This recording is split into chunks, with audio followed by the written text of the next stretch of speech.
சொல்லுங்க. வணக்கம் and welcome back to biology Tamil. நாம இன்னைக்கு நம்மளோட வீடியோல என்ன பார்க்க போறோம் அப்படின்னாக்க, டிஎன் டிஎன்பிஜிடிஆர்பி சுவாலஜில புது சிலபஸ் 2024ல விட்ட நியூ சிலபஸ் படி செகண்ட் யூனிட் என்டமாலஜி. இதுல நம்ம செரிகல்ச்சர் அப்படிங்கிற டாபிக் பார்த்துட்டு இருக்கோம். செரிகல்ச்சர்ல நம்ம ஆல்ரெடி ஒரு வீடியோ போட்டிருக்கோம். அதாவது அதோட லைஃப் சைக்கிள் அதெல்லாம் போட்டிருந்தோம். இப்போ வந்து செரிகல்ச்சர்ல அடுத்த பார்ட் இதுதான் நம்மளோட பார்ட் 5 வீடியோ என்டமாலஜியில் என்ன பார்க்க போகிறோம் அப்படின்னாக்கா silkworm breeds rearing and sericulture practice and stages இதெல்லாம் பார்க்க போகிறோம். எக்ஸ்ப்ளனேஷன் ஃபுல்லாக மேக்ஸிமம் நான் தமிழில் தான் கொடுக்க போகிறேன். தமிழ் மீடியம் படிக்கிற ஸ்டூடெண்ட்ஸ்க்கும் ஈஸியாக எளிமையாக இருக்கணும் அப்படிங்கிறதுக்காக நான் தமிழ்லேயே விளக்கம் கொடுக்குறேன். இதோட முன்னாடி பார்ட் நீங்கள் தெரிஞ்சுக்கணும், இல்லை இதுக்கப்புறமா நான் போடக்கூடிய பார்ட் உங்களுக்கு கண்டினியூவாக கிடைக்கணும் அப்படின்னு நீங்கள் விருப்பப்பட்டீங்கனாலும் கண்டிப்பாக வீடியோவை சப்ஸ்கிரைப் பண்ணிட்டு பாருங்கள். உங்கள் ஃப்ரெண்ட்ஸுக்கும் ஷேர் பண்ணி சப்ஸ்கிரைப் பண்ண சொல்லுங்கள். எவ்வளோ சப்ஸ்கிரைபர்ஸ் அண்டு லைக்ஸ் வருதோ, கமெண்ட்ஸ் வருதோ, இதுதான் வந்து எனக்கு ஒரு மோட்டிவேஷனாக இருக்கும். அதை பேஸ் பண்ணி தான் என்னோடய வீடியோஸை வந்து நான் இன்க்ரீஸ் பண்ண முடியும். இன்னும் உங்களுக்கு என்ன மாதிரியான வீடியோஸ் வேணும், என்ன மாதிரி டவுட்ஸ் இருக்குது, இதையும் சொன்னீங்கன்னா வரக்கூடிய வீடியோஸில் நான் அதே மாதிரி போடுறதுக்கு முயற்சி பண்ணுறேன். இப்போ வாங்க வீடியோக்குள்ளே போகலாம். இன்னைக்கு செரிகல்ச்சரில் நம்ம ஃபஸ்ட்டு பார்க்க போகிறது என்ன அப்படின்னாக்கா சில்க்வார்ம் ப்ரீட்ஸ் வந்து பார்க்க போகிறோம். சில்க்வார்ம் ப்ரீட்ஸை பொறுத்த வரைக்கும் ப்ரீட்ஸ் அப்படின்னா என்னென்னா, ஒரு வருஷத்துக்கு நம்ம எவ்வளோ குக்கூனை வந்து ப்ரொடியூஸ் பண்ணுறோம், எவ்வளோ ஈல்டிங் கொடுக்குறோம், அதுதான் வந்து சில்க்வார்ம் ப்ரீட்ஸ் அப்படின்னு சொல்கிறோம். ஒரு வருஷத்துக்கு நம்ம நிறைய குக்கூன் ப்ரொடியூஸ் பண்ணோம்னா நிறைய ஈல்டிங் கிடைக்கும். At the same time cocoon produce பண்ணுறது மட்டும் சில்க்வார்ம் ப்ரீட்ஸ் கிடையாது. அதுலேருந்து நம்ம எடுக்கக்கூடிய சில்கோட குவாலிட்டியும் பெட்டராக இருக்கணும். ஸோ இதுதான் வந்து நம்ம சில்க்வார்ம் ப்ரீட்ஸ் அப்படின்னு சொல்கிறோம். அதாவது the silkworm breeds play an important role for high cocoon yield and silk quality அப்படின்னு சொல்கிறோம். இந்த சில்க்வார்ம் ப்ரீட்ஸை நம்ம 3ஆக கேட்டகரைஸ் பண்ணுறோம். யூனிவோல்டைன், பைவோல்டைன் அண்ட் மல்டி வோல்டைன் அப்படின்னு சொல்லி. வோல்டைன் அப்படின்னா என்ன அப்படின்னாக்க, வோல்டைன் அப்படின்னா யூனி மீன்ஸ் ஒன், வோல்டைன்னா number of breeds or number of generations அப்படின்னு சொல்லலாம். ஒரு வருஷத்தில் எவ்வளோ தடவை குக்கூன் ப்ரொடியூஸ் பண்ணுறோம் அதுதான் வந்து வோல்டைன் அப்படின்னு சொல்கிறோம். யூனிங்கிறது ஒன்று, அப்போ ஒன் டைம் ப்ரொடியூஸ் பண்ணால் அதை வந்து நம்ம யூனிவோல்டைன் அப்படின்னு சொல்கிறோம். அதாவது voltism indicates number of broods or generations of an organism in a year. ஒரு வருஷத்துக்கு எவ்வளோ ஜெனரேஷன்ஸை ப்ரொடியூஸ் பண்ணுறோமோ அதுக்கு பேர் தான் வோல்டிசம். இங்கே யூனிவோல்டைன் அப்படின்னு இருக்கிறதுனால இதுக்கு இன்னொரு பேர் மோனோவோல்டைன் அப்படின்னு சொல்கிறோம். மோனோவோல்டைன் அப்படின்னா என்ன, having one fruit or one generation per year. ஒரு வருஷத்துக்கு ஒரு ஜெனரேஷன் இருந்துச்சுன்னா அதை வந்து யூனிவோல்டைன் அப்படின்னு சொல்கிறோம். ஸோ இதில் இருக்கக்கூடிய சில்கெல்லாம் என்ன குவாலிட்டியாக இருக்கும் அப்படிங்கிறதெல்லாம் நான் 3 ப்ரீட்ஸோடையும் ஒன்றா சேர்த்து டேபிளாக கொடுத்துருக்கேன். அதனால் அங்கே எக்ஸ்பிளைன் பண்ணுறேன். அடுத்ததாக பார்க்குறது நம்ம பை வோல்டைன் பார்க்கலாம். பை மீன்ஸ் 2, வோல்டைன்னா generation of the year.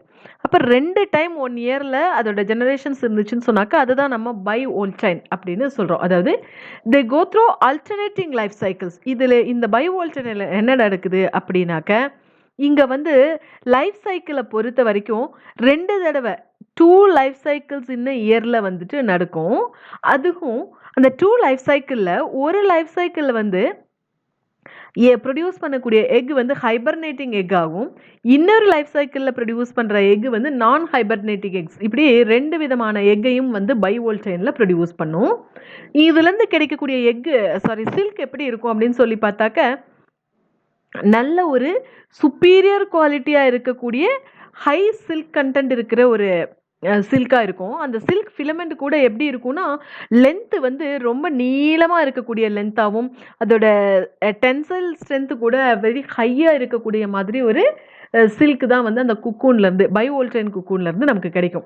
Culturing பைவோல்டைன் அப்படிங்கிறது ரொம்ப மோர் ப்ராஃபிட்டபிள். ஏன்னா இங்கே ஒரு வருஷத்துக்கு 2 தடவை குக்கூன் ஈல்டிங்கும் கிடைக்குது, சில்க்கும் வந்து ஹை குவாலிட்டியாக இருக்குது, லாங்கர் ஃபிலமெண்ட்டில் இருக்கக்கூடியதான் லென்த் அதிகமாக இருக்கக்கூடிய ஃபிலமெண்ட்டும் கிடைக்குது. அதனால இந்த பைவோல்டைன் வந்து கல்ச்சர் பண்ணும்போது நிறைய ப்ராஃபிட் கிடைக்குது. So it's more profitable. இந்த மாதிரி பைவோல்டைனுக்கு என்னென்ன எக்ஸாம்பிள்ஸ் இருக்குது அப்படின்னு சொல்லி பார்த்தாக்க, காலிம்பாங், KA, NB7, NB42, NB18 இதெல்லாம் வந்து இதுக்கு எக்ஸாம்பிளாக இருக்குது. இப்போ அந்த டிஃப்ரென்ஸை பார்த்துட்டு நம்மளோட மல்டி வோல்டைனுக்கு போகலாம். இப்போ டிஃப்ரென்ஸை பொறுத்த வரைக்கும் பார்த்தோம்னு சொன்னாக்க யூனி வோல்டைன், பை வோல்டைன், மல்டி வோல்டைன் 3 இதையுமே கொடுத்துருக்கோம். ஜென்ரேஷனை பொறுத்த வரைக்கும் ஜென்ரேஷன் ஆர் இயர் அப்படின்னு எடுத்துட்டோம்னா யூனி மீன்ஸ் 1, ஸோ இங்கே 1 ஜெனரேஷன் தான் இருக்கும். பை மீன்ஸ் 2, ஸோ இங்கே 2 ஜெனரேஷன்ஸ் இருக்கும். மல்டி வோல்டைன் மீன்ஸ் மோர் தேன் 2 ஜெனரேஷன் பர் இயர் இருந்துச்சுன்னா, ஒரு 5 ஆர் 6 ஜெனரேஷன்ஸ் ஒரு வருஷத்துல இருந்துச்சுன்னு சொன்னாக்க அதுதான் நம்ம மல்டி வோல்டைன் அப்படின்னு சொல்றோம். அதே மாதிரி லார்வல் டியூரேஷன், இங்க யூனி வோல்டைன்ல வருஷத்துக்கே ஒரு குக்கூன் தான் ப்ரொடியூஸ் பண்ண போறோம். ஸோ அது மெதுவா வளருது. அப்போ அதோட லார்வல் டியூரேஷன் ரொம்ப லாங்காக இருக்குது. யூனி வோல்டைன் அண்ட் பை வோல்டைனில் ரொம்ப லாங்காக இருக்குது. ஏன்னா வருஷத்துக்கு 2 டைம் தான் இருக்குது. அதே இது மல்டி வோல்டைன் எடுத்துட்டோம்னா வருஷத்துக்கு 5லேருந்து 6 ஜெனரேஷன்ஸ் பார்க்கறதுனால அங்கே வந்துட்டு லார்வல் ஸ்டேஜஸ் வந்து டியூரேஷன் வந்துட்டு ரொம்ப கம்மியாக இருக்குது. So lower larval short larval duration தான். அதே மாதிரி லார்வாவோட வெயிட்டு, ஓகே, குக்கூனோட வெயிட்டை பொறுத்த வரைக்குமே யூனி வோல்டினும் பை வோல்டினும் ஒரு வருஷத்துக்கு 1 இல்லைனா 2 ஈல்டு தானே கொடுக்குது. அதனால் அதோட வெயிட்டை பொறுத்த வரைக்கும் ஹெவியாக இருக்கும். ஆனால் மல்டி வோல்டின் அப்படி இல்லை. 2 மந்த்ஸ்க்கு ஒரு தடவை அது குக்கூனை ப்ரொடியூஸ் பண்ணுது. அதனால அதோட வெயிட்டு கூட லெஸ் ஹெவியாக தான் இருக்குது. அதே மாதிரி அதோட டாலரன்ஸ் பார்த்தீங்கன்னா இவங்க 2 பேரும் யூனி வோல்டைன் அண்ட் பை வோல்டைன் இவங்க 2 பேரும் யூனி வோல்டைன் வந்துட்டு ஹையர் டெம்பரேச்சரை வந்து டாலரேட் பண்ண முடியாது. ஆனால் என்விரான்மெண்டல் ஃப்ளக்சுவேஷன்ஸையும் ட்ராபிக்கல் கண்டிஷன்ஸையும் பை வோல்டைனும் மல்டி வோல்டைனையும் மேக்ஸிமம் டாலரேட் பண்ணிக்கிற மாதிரி இருப்பாங்க. இந்த இந்தியாவில் எது அதிகமாக இருக்கும் அப்படின்னு சொல்லி பார்த்தாக்கா மல்டி வோல்டைன் ரேசஸ் தான் வந்து இந்தியாவில் அதிகமாக இருக்கும். எஸ்பெஷலி தமிழ்நாடு, மைசூர், கர்நாடகா இந்த மாதிரி ரீஜனில் வந்துட்டு இந்த மல்டி வோல்டைன் வந்து அதிகமாக இருக்கும். யூனி வோல்டைன் பொறுத்த வரைக்கும் யூரோப்பியன் ரேசஸாகவும், பை வோல்டைனை பொறுத்த வரைக்கும் ஜாப்பனீஸ் அண்ட் சைனீஸ் ரேசஸாகவும் இருக்குது. டைப்பர்ஸ் அப்படின்னா என்ன? ஒரு ஆழ்நிலை உறக்கம், ஒரு பர்டிகுலர் பீரியடு வந்து அதோட ஸ்லீப்பிங் இருக்கும். அதுதான் நம்ம முன்னாடியே பார்த்தோம். பை வோல்டைனில் ஹைபர்னேட்டிங் எக்ஸ் அண்ட் நான் ஹைபர்னேட்டிங் எக்ஸை வந்து வருஷத்துக்கு 2 டைம்ஸ் ரிலீஸ் பண்ணுது, குக்கூன்ஸை வந்து ப்ரொடியூஸ் பண்ணுது அப்படின்னு. ஸோ இங்கே யூனி வோல்டைனை பொறுத்த வரைக்கும் டைபாசிங் எக்ஸை வந்து மட்டும்தான் லே பண்ணும். பை வோல்டைன் வந்து 2 விதமான எக்கையும் லே பண்ணும். மல்டி வோல்டைனை பொறுத்த வரைக்கும் நான் டைபாசிங் எக்ஸை தான் ப்ரொடியூஸ் பண்ணும். எக்கு வேற, குக்கூன் வேற. நான் இங்கே சொல்லும்போது குக்கூன், இங்கே வரும்போது எக்கு வேற. ஸ்மால் குண்டூசியோட தலை அளவுக்கு சின்ன சின்னதாக இருக்கிறது தான் egg. And then commercial value பொறுத்த வரைக்கும் யூனி வோல்டைனுக்கும் பை வோல்டைனுக்கும் வேல்யூ வந்து ரொம்ப ஹையராக இருக்கும், சுப்பீரியர் கமர்ஷியல் வேல்யூவாக இருக்கும். But when compared to multivoltine எடுத்துட்டோன்னா அதுக்கு வந்து ரொம்ப புவர் குவாலிட்டியாக தான் இருக்கும். குவாலிட்டி வந்து ரொம்ப குட்டாக இருக்காது, கமர்ஷியல் வேல்யூ ரொம்ப கம்மியாக இருக்குது. ஓகே, இப்போ அந்த மல்டி வோல்டைனை பார்க்கலாம். மல்டி வோல்டைன் அப்படிங்கிறது வருஷத்துக்கு நிறைய ஜெனரேஷன்ஸ் இருக்கும். அதாவது அதோட லைஃப் சைக்கிள் பார்த்தோம்னா 5 to 6 லைஃப் சைக்கிள்ஸ் ஒரு இயரில் இருக்கும். இங்கே வந்துட்டு நான் ஹைபர்னேஷன் எக்ஸை வந்து அது ப்ரொடியூஸ் பண்ணும். குக்கூன்ஸ் பொறுத்த வரைக்கும் அது வந்து ஹார்டாக இருக்கும், அதோட ஈல்டு கூட ரொம்ப புவராக இருக்கும் வென் கம்பேர்ட் டு பை வோல்டைன்ஸு. இதோட எக்ஸாம்பிள் பார்த்தோன்னா நான் முன்னாடியே சொல்லியிருந்தேன், மைசூரில் இருக்கிற மல்டி வோல்டைன் ரேசஸ் இது எங்கெல்லாம் அதிகமாக ப்ரீட் பண்ணுறாங்க அப்படின்னு சொல்லி பார்த்தாக்கா கர்நாடகா, தமிழ்நாடு, ஆந்திர பிரதேஷ் இங்கே வந்து ப்ரீட் பண்ணுறாங்க. அதே மாதிரி வெஸ்ட் பெங்காலில் வந்து நிஸ்தாரி அப்படின்னு சொல்லக்கூடிய ரேசஸ் வந்து அதிகமாக இருக்குது. அண்ட் தென் நெக்ஸ்ட் நம்ம என்ன பார்க்க போறோம்னா silkworm rearing, housing and equipments. First silkworm rear பண்ண போறோம் அப்படின்னா நம்மளோட வீட்டில் நம்ம எப்படி ஸ்டார்ட் பண்ண போறோம்னு பார்க்கலாம். என்னோட வீட்டில் நான் சின்னதாக இருக்கும்போது எப்படி பண்ணாங்க அப்படின்னு சொல்லி ஹவுசிங்கை பார்க்கலாம். ஃபர்ஸ்ட் வந்து சைட் செலெக்ஷன். சைட் செலெக்ஷன் அப்படின்னு எடுத்துட்டோம்னா சில்க்வார்ம் வந்து அது ஒரு ரூம்லையோ இல்லை ஒரு 2-3 ரூம்லையோ ஒரு வீடை தனியாக கட்டி அதுக்குள்ளே வச்சு நம்ம இது பண்ண போகிறோம் அப்படின்னு சொன்னாக்கா அதுக்குள்ளே நல்ல காற்றோட்டமான வீடாக இருக்கணும், லைட் நல்லா வரணும், அங்கே ரோடன் ப்ரூஃப் எலியெல்லாம் உள்ளே போகாத மாதிரி ஒரு வீடாக இருக்கணும். நான் சின்னதாக இருக்கும்போது என்னோட வீட்டில் செய்யும்போது சாணம்லாம் போட்டு நல்லா மெழுகி அது புதுசாக சைடெல்லாம் மெழுகி அதுக்கப்புறம் தான் அதில் செஞ்சாங்க. பழைய வீட்டில் புதுசாக இந்த மாதிரி மெழுகி தான் செஞ்சாங்க. அதே மாதிரி அது எந்த பக்கமாக ஃபேஸ் பண்ணிட்டு இருக்கணும் டோர்ஸ் அண்ட் விண்டோஸ் அப்படின்னு சொல்லி பார்த்தாக்க சன்லைட் வந்து கிடைக்காத மாதிரியும் இருக்கணும்.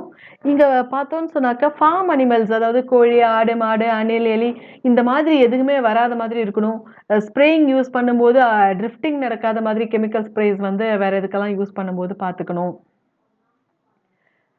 மல்பெரி ஃபீல்டு வந்து ரொம்ப பக்கத்திலேயே இருக்கணும். மல்பெரி ஃபீல்டுக்கு பக்கத்தில தான் அந்த ஹவுசிங் இருக்கணும். அப்பதான் அந்த லீஃப வந்து ஈஸியா கொண்டு போய் அந்த புழுக்கு குடுக்க முடியும். ட்ரை ஆகாம பார்த்துக்க முடியும். கட் பண்ண உடனே அதுக்கு கொண்டு போய் குடுக்க முடியும். So should be near the mulberry field in order to minimize the transportation distance, thus cutting down on wilting of leaves. அந்த லீவ்ஸ வந்து உடனடியா கொண்டு போய் சேர்க்க முடியும். அதே மாதிரி டோர்ஸ் அண்ட் விண்டோஸ் பார்த்தோம்னா நார்த் சவுத் டைரக்ஷன்ல இருக்கணும். ஏன்னு சொன்னாக்க டைரக்ட்டா வரக்கூடிய சன்லைட்ட வந்து அவாய்ட் பண்ணிக்கிறதுக்காகவும், ரூம் டெம்பரேச்சர் வந்து அதிகமாகி போயிடாம இருக்கிறதுக்காகவும் தான் பார்த்துக்கிறோம். ரூம் டெம்பரேச்சர் அதிகமாயிருச்சுன்னா, அந்த புழுக்கு போடக்கூடிய லீஃப் எல்லாம் சீக்கிரமா ட்ரை ஆயிரும். அதுல இருக்கக்கூடிய வாட்டர் கன்டென்ட் வந்து குறைஞ்சு போயிரும்.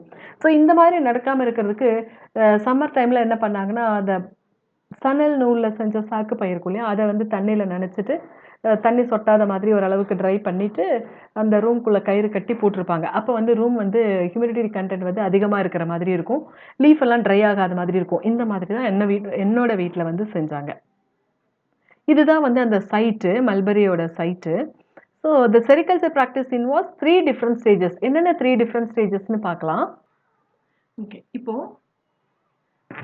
இந்த மாதிரி 3 ஸ்டேஜஸ்ல நம்ம இந்த செரிகல்ச்சர் பிராக்டிஸ் பண்றோம்னு சொல்லும்.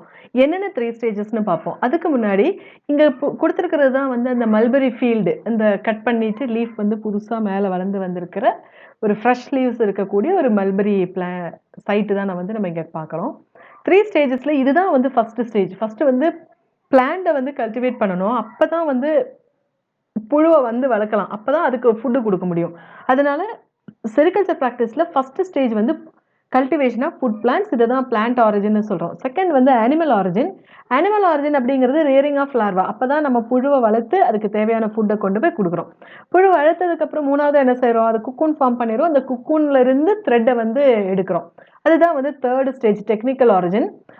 Reeling of thread from cocoon. குக்கூன்ல இருந்து த்ரெட்ட வந்து ரீல் பண்ணி எடுக்கிறோம். அதுதான் வந்து டெக்னிக்கல் ஆரிஜின் இப்படின்னு சொல்லி இந்த செரிகல்ச்சர் பிராக்டிஸ்ல வந்து 3 ஸ்டேஜஸ் வந்துட்டு இருக்குது.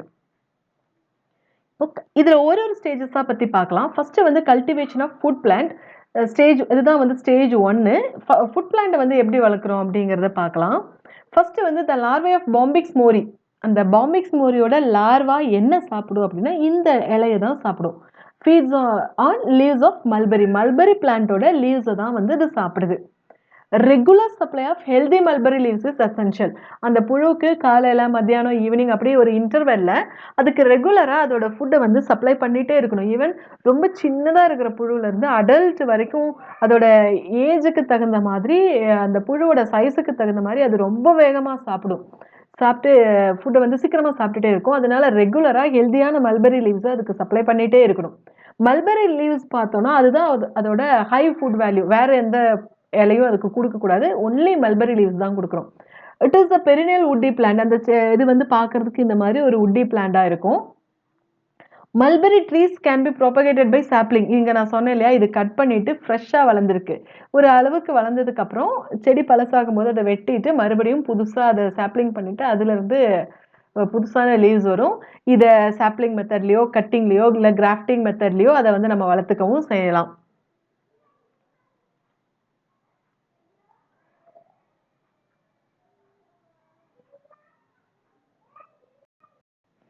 அடுத்தது larvae.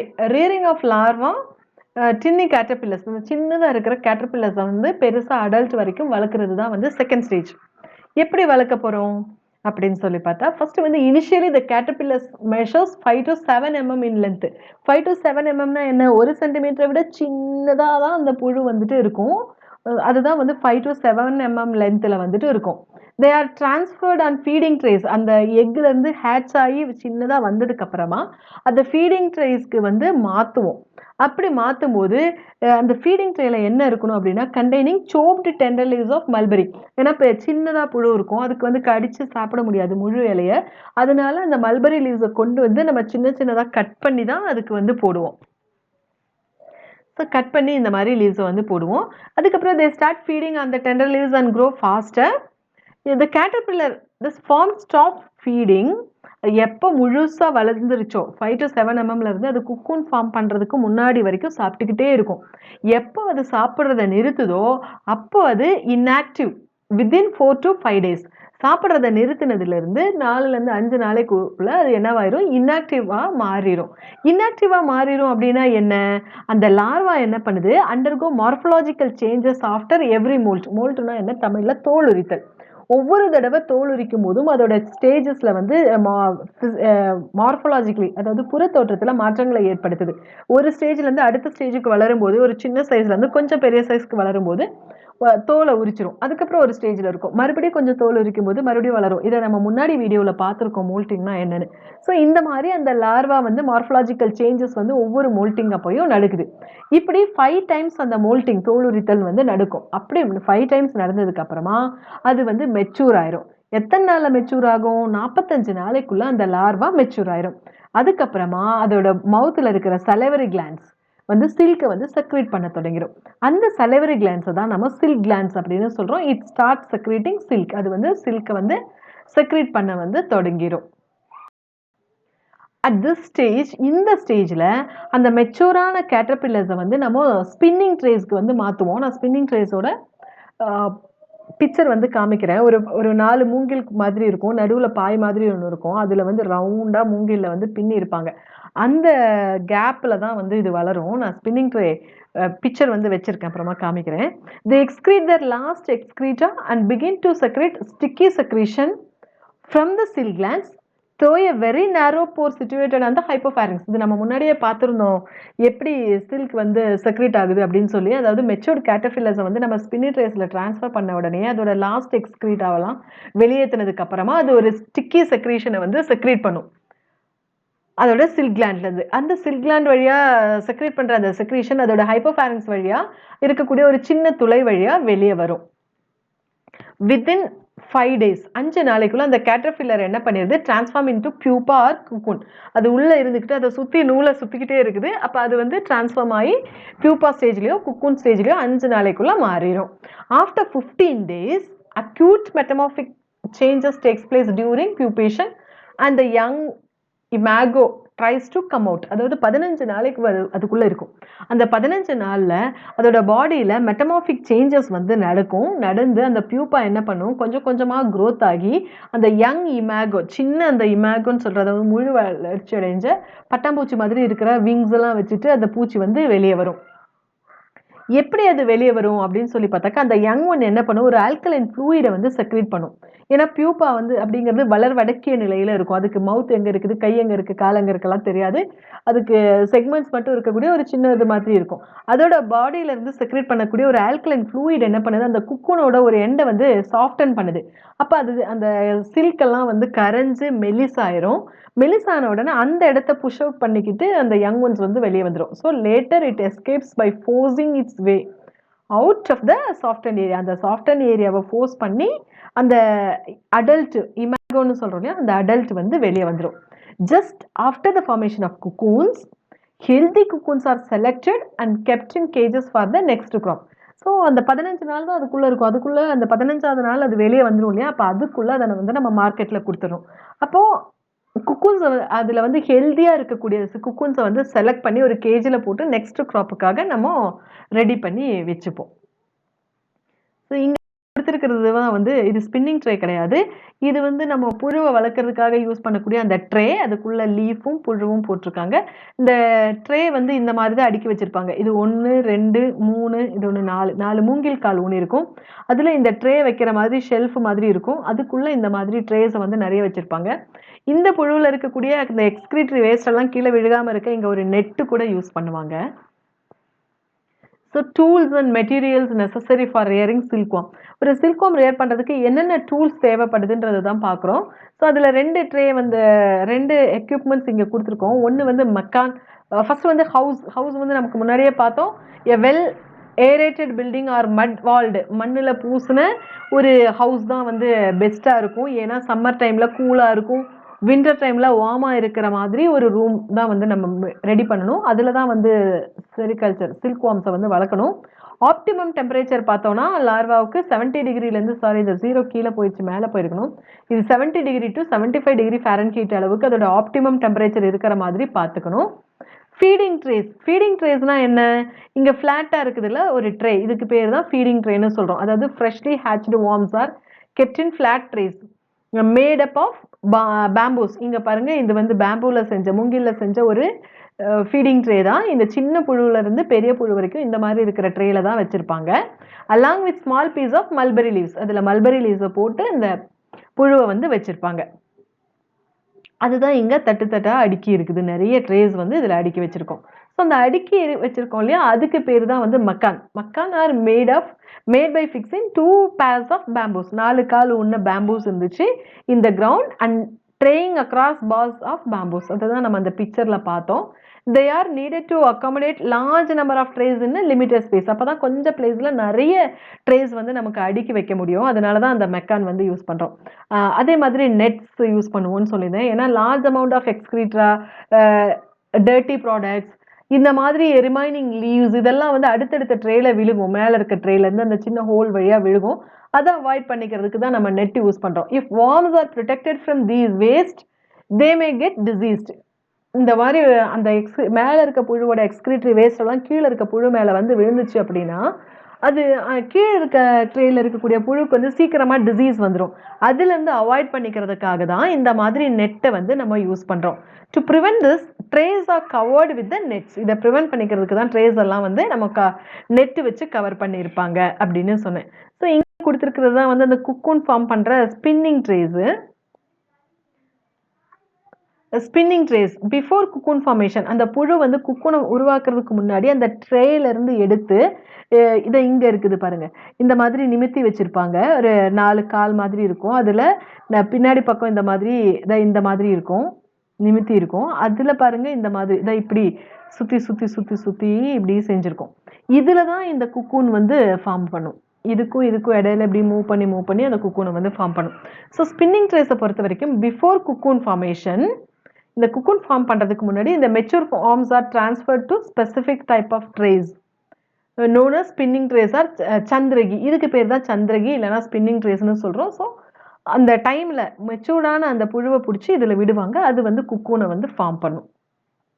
Initially the start of rearing the மெக்கான், feeding trays, spinning trays, nets and everything used in rearing except the leaves are washed with copper sulfate solution or other antiseptic chemicals. அது எல்லாத்தையும் ஆன்டிசெப்டிக்ல இதில் போட்டிருப்பாங்க. லீவ்ஸை மட்டும் அதில் போட்டு wash பண்ணாமல் நம்ம ஃப்ரெஷ்ஷாக தான் வந்து கொடுப்போம். The remaining germs are killed by fumigation மெத்தடில் மிச்சம் இருக்கக்கூடிய ஜெர்ம்ஸையும் வந்து நம்ம கில் பண்ணி க்ளீனாக இதை வளர்க்கணும். இன்னும் சொல்லப்போனால் அந்த புழுவெல்லாம் எல்லாரும் தொடவெல்லாம் விட மாட்டாங்க. நம்ம ரொம்ப ஆசையாக இருக்குதுன்னு கேட்டால் ஒரே ஒரு புழு பிடிச்சி கையில் தருவாங்களே தவிர எல்லா புழுவெல்லாம் நமக்கு தொட்டெல்லாம் பார்க்க முடியாது. எல்லாரும் உள்ளெல்லாம் விட மாட்டாங்க. அதை மெயின்டைன் பண்ணுறதுக்கு 2 பேர் இருக்காங்கன்னா அந்த 2 பேர் மட்டும்தான் ரூம்குள்ளே போவாங்க. ரொம்ப சாஃப்டாக இருக்கும் அந்த புழு, ரொம்ப ஜென்டிலாக ஹேண்டில் பண்ணணும். அதனால தான் இதை இந்த மாதிரி வச்சுருப்பாங்க. So precautions to be taken during rearing of mulberry silkworms. இந்த சில்க்வார்ம்ஸை வந்து நம்ம வளர்க்கும் போது என்னென்ன ப்ரிகாஷன்ஸை வந்து ஃபாலோ பண்ணணும் அப்படிங்கிறது தான் அடுத்தது. The worms should never be kept over crowded in a tray. ஒரு ட்ரேல நிறைய புழுவை வச்சு வளர்க்கக்கூடாது. நிறைய புழு வந்துச்சுன்னு சொன்னாக்கா சீக்கிரம் டிசீஸ் வந்துடும், இடைஞ்சலாக இருக்கும், ஃபுட்டு வந்து ப்ராப்பராக கிடைக்காது, சீக்கிரமாக ஃபுட்டை சாப்பிட்டுட்டு ஃபுட் ஸ்கார்சிட்டி வந்துடும்.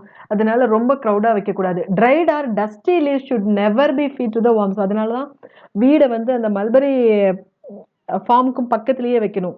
அப்போது ட்ரையான டஸ்டியாக இருக்கக்கூடிய லீவ்ஸ் எல்லாம் வந்து அதுக்கு கொடுக்கக்கூடாது அந்த வார்ம்ஸுக்கு. Free ventilation is a must. நல்ல காற்றோட்டமாக இருக்கக்கூடியதாக இருக்கணும் அது கண்டிப்பாக. There should be equal distribution of leaves among the worms. அந்த புழுக்கு இலை வந்து கண்டினியூஸாக அந்த ப்ராப்பர் இன்டர்வெல்ல அதுக்கு கொடுத்துக்கிட்டே இருக்கணும். Worms which are under process of moulting should not be disturb. அதோட பாடியிலேருந்து தோல் உரிக்கும் போது நமக்கு அந்த ட்ரேலையே தெரியும், ஒயிட்டாக அந்த தோல் வந்துட்டு இருக்கும் ரொம்ப மெலிசா. அந்த மாதிரி சமயத்தில் அந்த புழுவை வந்து நம்ம எக்காரணத்தை கொண்டு டிஸ்டர்ப் பண்ணக்கூடாது. ஏன்னா மோல்டிங் சரியாக நடக்காமல் போயிடும். அதனால அதை டிஸ்டர்ப் பண்ணக்கூடாது. They should be no dust at the floor of the house. அதனால தான் சாணம் போட்டு மெழுகி புதுசாக தொடங்குவாங்க அப்படின்னு சொன்னேன். It should be well plastered with cowdung or mud at regular intervals. அதாவது ஒரு குறிப்பிட்ட கால இடைவெளியில் அதை நல்லா சாணம் போட்டு மெழுகி அதில் எந்த டஸ்ட்டுமே இல்லாத மாதிரி பார்த்துட்டு தான் அதில் புழுவை வந்து வளர்ப்பாங்க.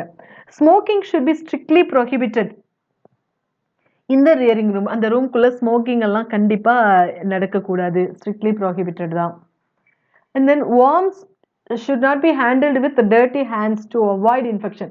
எல்லாரும் போய் புழுவை தொடக்கூடாதுன்னு சொன்னேன் இல்லையா? ஸோ டர்ட்டி ஹேண்ட்ஸில் வந்து புழு வந்து டச் பண்ணக்கூடாது. Hand should be washed before handling. So அதை தொடறதுக்கு முன்னாடி நல்லா வாஷ் பண்ணியிருக்கணும். Water may be sprinkled periodically over the feeding trace during the hot season. ரொம்ப வெயில் அதிகமாக இருந்துச்சுன்னு சொன்னாக்க அந்த இலைக்காக கொஞ்சம் தண்ணி ஸ்ப்ரே பண்ணிப்பாங்க. அண்ட் தென் இங்கே கொடுத்துருக்கிறது குக்கூன்லேருந்து த்ரெட்டை வந்து பிரிக்கிறாங்க. குக்கூன்லேருந்து த்ரெட் எப்படி பிரிப்பாங்க? அதுதான் third stage, reeling of raw silk from cocoon.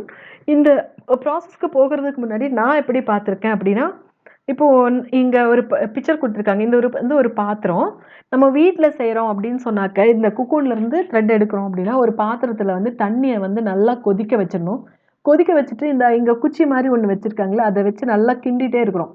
அப்போ குக்கூன் வந்து அந்த வாட்டருக்குள்ளே கொதிக்கிற தண்ணிக்குள்ளே போன உடனே அதுலேருந்து 4 தடவை தட்டும் போது அது மேலேருந்து அந்த த்ரெட்டு வந்து மெலிசாக கலண்டு ஒரு எண்டு வந்து நமக்கு கையில் கிடைக்கும் வரும். அந்த த்ரெட்டை எடுத்து இதை இங்கே மேலே வச்சு சுற்றுறாங்க இல்லையா, கையில் இதில் வச்சு சுற்றி எடுத்துப்பாங்க. அதை தான் இங்கே வந்து டெக்னிக்கல் இதில் இங்கே கீழே ஒரு இது இருக்கு இல்லையா, இந்த இடத்துல ஹாட் வாட்டர் வரும், அதுக்குள்ளே குக்கூன்ஸை போட்டிருப்பாங்க. ஸோ இந்த குக்கூன் அந்த ஹாட் வாட்டருக்குள்ளே இருக்கும்போது அதுலேருந்து வரக்கூடிய த்ரெட்டு தான் இங்கே போய் மேலே இங்கே மிஷினில் இதில் வந்து சுற்றுது. இப்போ இந்த stage 3 reeling of raw silk from குக்கூனை வந்து நமக்கு பார்க்கலாம். For the production of standard variety of raw silk latest technology is employed for the speedy and economical reeling of raw silk. இந்த மாதிரி லேட்டஸ்ட்டாக இருக்கக்கூடிய டெக்னாலஜியை யூஸ் பண்ணி நம்ம ஸ்பீடாக அந்த ரா சில்க் வந்து எடுக்க முடியும். So reeling process is an important aspect of sericulture because cocoon production is directly related to the reeling industries. Sericultureல வந்து reeling process வந்து ரொம்ப முக்கியம். ஏன்னா cocoon production வந்து டைரக்டா எங்க இருக்குது, இங்க இண்டஸ்ட்ரிக்குள்ள கொண்டு போறோம். அதனால அதே மாதிரி பிஃபோர் ரீலிங் த த்ரெட், அதாவது அந்த குக்கூன்லேருந்து வருது இல்லையா த்ரெட், அது the cocoons are dipped in a container of hot water for more than 10 minutes. 10 நிமிஷத்துக்கு மேலே அந்த குக்கூன்ஸை தண்ணிக்குள்ளே போட்டு, எனக்கு அதான் டைம் எல்லாம் அப்போ தெரியல, அதுக்குள்ளே போட்டு இப்படி தட்டிகிட்டே இருப்பாங்க, அதனால எனக்கு டைம் எல்லாம் அப்போ சொல்ல தெரியல. ஸோ அந்த கண்டெய்னருக்குள்ளே போட்டு 10 நிமிஷம் வரைக்கும் அந்த டிப் பண்ணி வச்சுருப்பாங்க. During this period continuous stirring with a rod is necessary. அந்த ஒரு குச்சியை வச்சு தட்டிகிட்டே இருப்பாங்க. ஈவன் நான் செஞ்சு பார்க்கும்போது அன்றைக்கெல்லாம் ரெனால்ட்ஸ் பென் இருக்கும். அந்த ரெனால்ட்ஸ் பென்னோட மூடியோட பேக் சைடு அந்த ப்ளூ கலர் மூடியை வந்து ஒரு டம்ளருக்குள்ளே கொதிக்கிற தண்ணியை வச்சு இந்த குக்கூனை உள்ளே போட்டுட்டு இப்படி தட்டணும்னா அந்த ரெனால்ட்ஸ் பென்னோட மூடியில் அப்படியே பட்டுட்டு அது அப்படியே அந்த த்ரெட்டு வந்து வர தொடங்கிடும். So due to this the outer portion is loosened and removed in the form of long types. அது நீளமா அதுக்குள்ள இருந்து ரிமூவ் ஆகி நீளமா அந்த த்ரெட் வந்து வந்துட்டே இருக்கும். the end of the continuous filament is now found. இது முழுசும் எடுத்ததுக்கு அப்புறமா அந்த குக்கூன் இருக்கு இல்லையா, அந்த குக்கூன் தண்ணிக்குள்ள இருக்கும்போது அந்த நம்ம முட்டை எல்லாம் உடைச்சோம்னா எக்குல உள்ள பார்த்தீங்கன்னா ஒரு ஏர் லேயர் இருக்கிறதுக்கு ஒரு மெலிசான ஒரு தோல் மாதிரி இருக்குல்ல, அந்த மாதிரி இருக்கும். அதுக்குள்ள குக்கூன் இருக்கிறத நமக்கு ஈஸியாக பார்க்க முடியும். So the end of the continuous filament is now found. The filaments of several cocoons are picked up and pass through the glass eye அந்த ரீல். அந்த ரீலில் கிளாஸ் ஐ வழியாக பாஸ் பண்ணி இந்த ஃபிலமெண்ட்ஸ்லேருந்து வர நூலெல்லாம் சுற்றி எடுத்துப்பாங்க. The thread thus reeled from the raw silk is of commerce. About 1 kg of raw silk, 1 kilo raw silk கிடைக்கணுமா இருந்துச்சுன்னு சொன்னாக்க 55,000 குக்கூன்ஸை வந்து எடுத்தோம்னா அதுலேருந்து 1 கிலோ சில்க் வந்து நமக்கு எடுக்க முடியும். அடுத்து சில்க் வார்ம் ரியரிங் பார்க்க போகிறோம். சில்க் வார்ம் ரியரிங் இவ்வளோ நேரம் பார்த்தோம் இல்லையா, அதுதான் நம்ம ஒரு ஷார்ட்டாக பார்க்க போகிறோம். ஃபர்ஸ்ட் வந்து ஃபீமேல் சில்க் மோத் என்ன பண்ணும், 300லேருந்து 500 எக்ஸை வந்து லே பண்ணும். அந்த எக் என்ன பண்ணும், ஒரு பேப்பர் மேலே முன்னாடியே சொல்லியிருந்தேன், ஒரு பேப்பரை வந்து 2% ஃபார்மலினில் டிப் பண்ணிவிட்டு ஒரு டிஸ்இன்ஃபெக்டட் பேப்பராக வைக்கிறோம். அது மேலே அந்த மாத்தை பிடிச்சி வச்சோன்னா அது ரவுண்டாக அந்த எக்ஸை வந்து லே பண்ணும். அப்புறம் அந்த எக் வந்து ஒரு பர்டிகுலர் டியூரேஷனுக்குள்ளே ஹேட்ச் ஆகி அதுக்குள்ளேருந்து லார்வா வரும். அந்த லார்வாவை ஒரு ப்ரஷ்ஷை வச்சு நம்ம அந்த ட்ரேக்கு வந்து ட்ரான்ஸ்ஃபர் பண்ணிடுவோம். அப்புறம் லார்வாவுக்கு என்ன பண்ணுவோம், மல்பெரி லீவ்ஸை வந்து போடுவோம். மல்பெரி லீவ்ஸை போட்டோன்னா அது சாப்பிட்டு கொஞ்சம் கொஞ்சமாக பெருசாகும். Larva feeds on mulberry leaves and larval stages have 5 instar stages. அப்படி கொஞ்சம் கொஞ்சமாக பெருசாகும் போது இது 5 இன்ஸ்டர் ஸ்டேஜஸ் வந்துட்டு இருக்கும். இப்போ அதுக்கப்புறம் அது பியூப்பாவாகும். Pupa wrap their body with cocoon. Cocoon வச்சு அதோட பியூப்பேஷனில் அதோட பாடியை சுற்றி நூலை சுற்றி ஃபார்ம் பண்ணிக்கும், அது குக்கூன் ஆயிரும். இப்போ larva turn to pupa. Larva என்ன ஆயிடுச்சு, பியூப்பா ஆயிடுச்சு.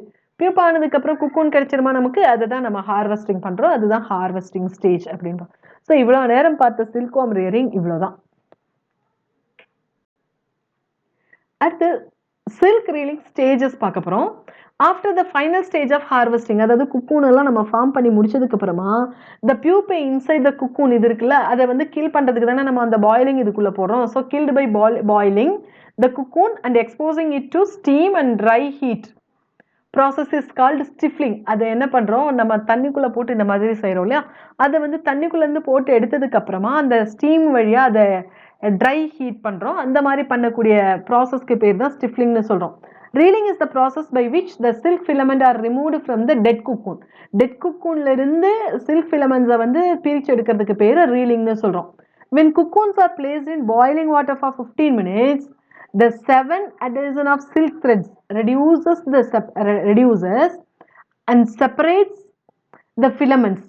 அப்போ அதில் இருக்கக்கூடிய அந்த லேயர்ஸில் இருக்கிற அந்த ஒட்டிட்டு இருக்கும் இல்லையா குக்கூனில், அதெல்லாம் வந்து பிரிஞ்சு அதிலிருந்து ட்விஸ்டடாக இருக்கக்கூடியதெல்லாம் அந்த ஃபிலமெண்ட்ஸ் எல்லாம் பிரிஞ்சு அந்த சில்க் த்ரெட் வந்து தனியாக வரும்.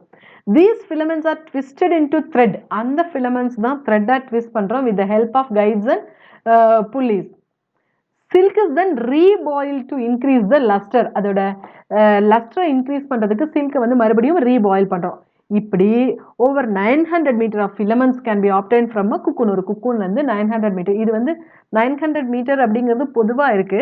சாதாரணமா அந்த yellow cocoonல தான் 900 meter இருக்கும். white இருந்தா இன்னும் அதிகமா இருக்கும். அதுலயும் இப்போ பிங்க் கலர் குக்கூன்லாம் வந்திருக்கு. So multi sensor system of silkworm இவ்வளோ நேரம் பார்த்ததை நம்ம மறுபடியும் ஒரு தடவை பார்க்க போகிறோம். அதுதான் இங்கே கொடுத்துருக்கோம். மாத் வந்து எக்லே பண்ணும், எக்ல இருந்து லார்வா வரும், லார்வா இருந்து பியூப்பா அண்ட் குக்கூன் ஃபார்ம் ஆகும், அதுலேருந்து மாத் வரும். அதுதான் நம்ம இங்கேயும் மறுபடியும் கொடுத்துருக்கோம். ஃபர்ஸ்ட் வந்து இங்கே எக் லே பண்ணுது.